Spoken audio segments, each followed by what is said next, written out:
We find ourselves in another parking garage meeting with New York driver Wheres981 and his crew, the swim team. Swimming refers to the driving technique where they cut up, weaving in and out of traffic to get where they want to go. They've gained a lot of notoriety online, and I wanted to talk to them to learn more about them. The faster you go and the more dangerous you drive, the more views you get. Alright guys, we're pulling up to meet the swim team. You're one of the groups of the drivers. Why do you guys call yourself swim team? This is how it started. Like, they call me float. It used to be called float apostle. So like, I guess it's like a teacher. I would teach you how to float. And then it just turned into like, you know, we started cutting up and stuff. It was almost like we were swimming through traffic, and they'll call me like Michael Phelps. So we're swimming. How fast do you go sometimes? I'm hitting 150 every day. It's easy to hit 150, bro. Like, it's triple digits no matter what. Your 50, 60 miles an hour is my 100. Have you had any near misses? Yeah, of course. People come to me like, oh, how do I do this? How do I do that? I'm not going to try and teach you how to do it because of the simple fact that someone can get hurt. Thank you that I have not hurt anybody. It's like shooting a gun in an open field. Like, anybody can get hit with a straight bullet. If you hit somebody and they get really injured or die, what should be the punishment, you think? I'm going to jail 1,000%. Yeah, it's worth it. Why? It's not worth it. That's the thing. I can't justify it, you know? What's it like being in a high-speed chase? Your first time, it feels crazy, bro. Like, you're like you're scared to go home some way, somehow. You make it home. You have a little bit of a tough night of sleep that first night, and then you make it to the second night, you make it to the next night, they never come. After that, you get numb to it, you know? What are the laws in New York for chasing people? Because I know in Milwaukee, oftentimes they don't chase you at a certain speed because they know it results in civilian deaths a lot of times when the chase happens. It depends on the cop, honestly. I've seen cops where one of my boys, this dude going off-road in New York, and the cops following him off the road. It just takes that one, you know, that one cop that's just ready to be like, alright, I'm coming for you, and it's over. What does your mom think about this? I bring my mom to work, she's going 150, she didn't. She get scared. In her eyes, she knows I'm a good driver. Like, she got mother's prayers, of course, she's gonna always pray for me, make sure everything works out every single time, but she's not too stressed. You created swim, right?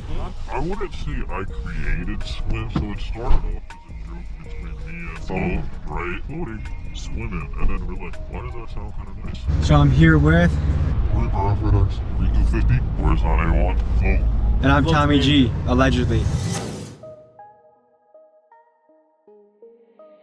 Who out of this group is the high-speed specialist? This nigga right here is like nasty on the track. This nigga right here, he's just nasty on the road. He can slide, drift, go fast, does it all. What's the fastest you guys have ever gone in a car before? Roughly 170? 170? Yeah, 183.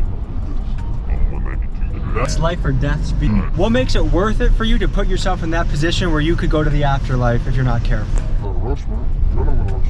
I'm not driving my car, bro. I just drive it out fun, bro. If I die, I die. I'm not living life like I want to die for me. I'm not trying to go outside and die, obviously. I never, like, hopped in a car and went that fast off rip. It's kind of like, I got used to it, slowly, you know, building up, like, a tolerance to speed. Or if you're watching this and you're a driver, then you know what I mean when you feel the rear wheels through the seat of the car. You're super in tune and in touch. Yeah. It's almost like the car is an extension of your body.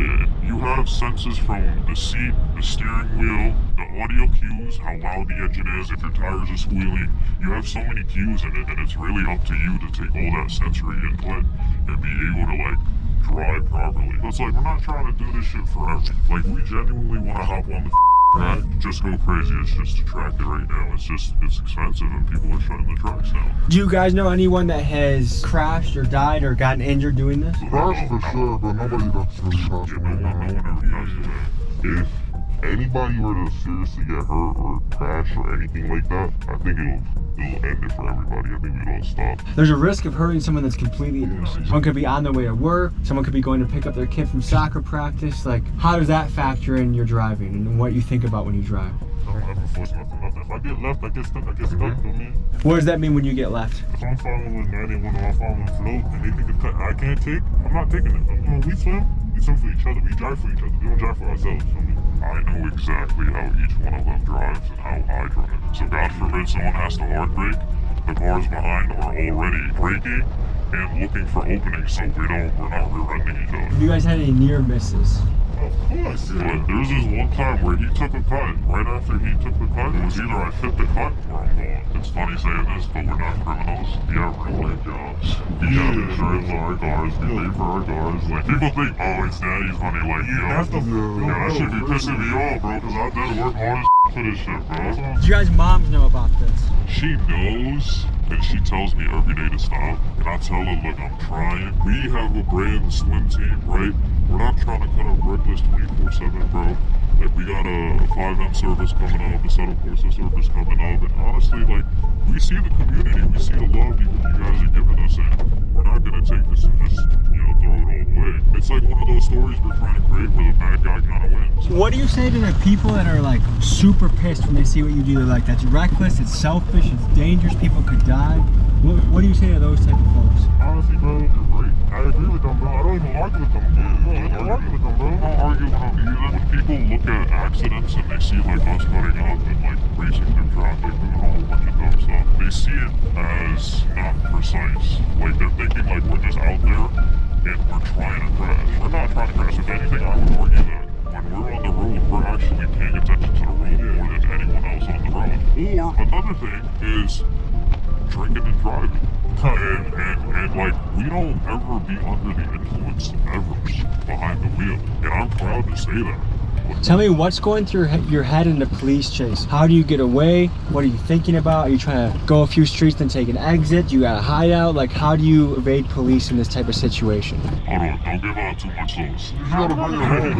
There's people that might watch what you do and wonder how the police have not caught you yet. What is your answer? I mean, truly, the way that we don't get caught is to stop being dickheads. New York has a no chase policy. I can say this because I've been, like, at least in swim, at least, I got into the most count chases, right? And I'm not saying it because I like that. I got the worst luck, bro. I really, honestly, got the worst luck of it.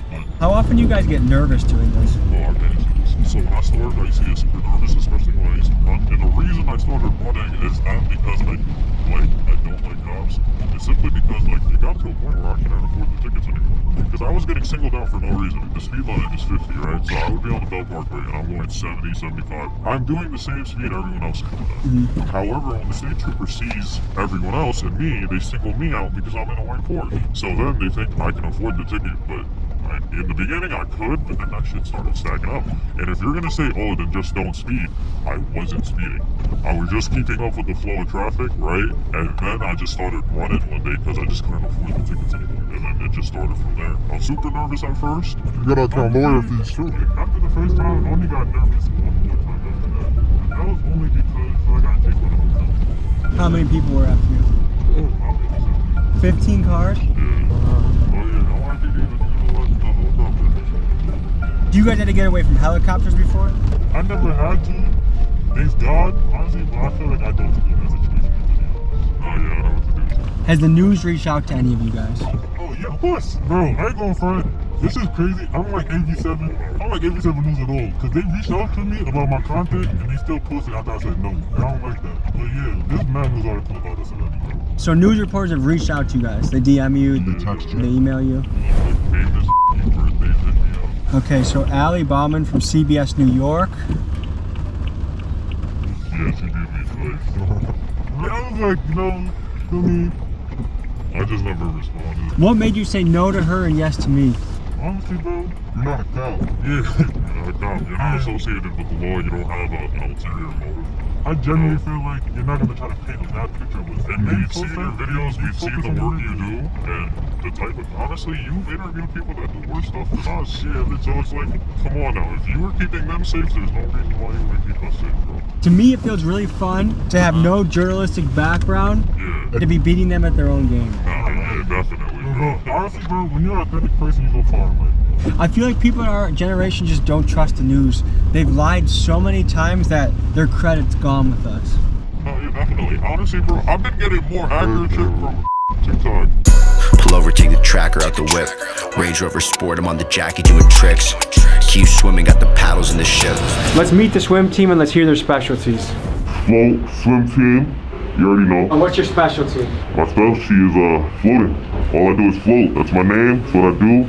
It's everything. Do you feel like you have to look over your shoulder doing this kind of stuff? I always look over my shoulder. I'm Wheres981. I would say I'm kind of camera shy, but like my specialty is like I do a little bit of everything. But when it comes to like the the corporate side of things, the brand and stuff, like I'm basically like the brains behind that whole. Wait, so you're trying to turn this into a video game? I mean, we already kind of did. It's a game, so it's called Assetto Corsa. So basically, we host servers, and you just gotta take the link, hop on the server, and if any one of us happens to play on the server, you get to drive with Swim risk-free. Wheres981 and his team are well aware that a lot of his fans are young males that might try and replicate what they do, and knowing that that is incredibly dangerous, his team has done something so you can join them in the safety of your home. They built this online Assetto Corsa server so you can drive, swerve, drift, whatever you want. All you need is a computer, internet connection, and it's recommended you have a steering wheel. Details to join the server are in my description. Do you think you're wanted by law enforcement? They definitely know about us. I mean, me specifically, I have no clue. If I am wanted, I'm sorry. I don't hate NYPD, I just don't want the ticket. What do you go by? Brick 250 or Brick 50, either one is fine. And what's your specialty? Well, right now, I think the fans would probably say my specialty is probably police chases, cop chases, and stuff like that. But in my opinion, I think drifting though. How many police chases do you think you've been in? Honestly, bro, I lost count probably, because I posted at least 30, I think. So I think I have. You have at least 30 police chases on the internet right now. Yeah. Why is this worth potentially going to prison? No matter how you look at it, it's not worth it at all. Me being how I am as a person, bro, it's fun, bro. Who are you? So I'm Reaper. What's your specialty? I'm more of a low-key swimmer. I'm not really making videos and stuff, but if you know, you know. Do you have any little brothers? Oh yeah. If they wanted to get into this, what would you tell them? I'm a hypocrite, but I wouldn't recommend this sport. You don't recommend it? No. This is a question for the whole group. How often do you guys have to change vehicles? I say if you do it right, you could probably go a year to 2 years where you have to swap the car if you're smart, but you could do some dumb shit in one night that makes you have to swap. What do you go by? My name's Billy. And what's your specialty?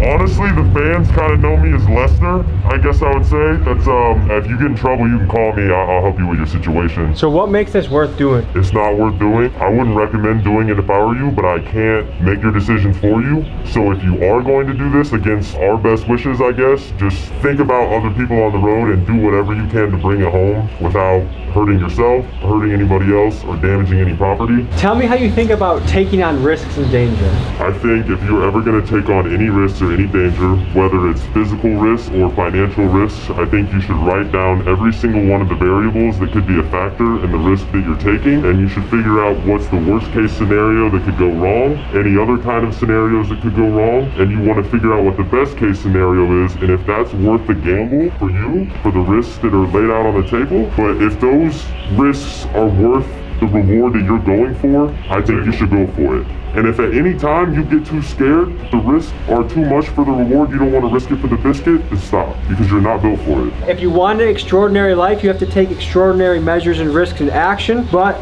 know your lane and know when to sit out. And this is something I'm sitting out for. Also, the story of Icarus, when you have wax wings and you fly too close to the sun, never feel like you got it on lock 24/7. The story of Icarus comes from Greek mythology, and it recounts the tale of Daedalus and his son Icarus, who were imprisoned on the island of Crete by King Minos. To escape, Daedalus fashioned wings made of feathers and wax for him and Icarus. Warned by his father not to fly too close to the sun, Icarus disregarded this advice. As he soared higher and higher, the wax melted, causing his wings to fail, and he plummeted into the sea and drowned. This story serves as a cautionary tale warning against the dangers of overconfidence and recklessness. And this story, I think, is very relevant to Mr. Squeeze Benz. My son Stolen couldn't make it, but he wanted to say what's up to y'all, feel me? Anything you gotta say for the camera, brother? Shout out my son Jolly too, he couldn't make it.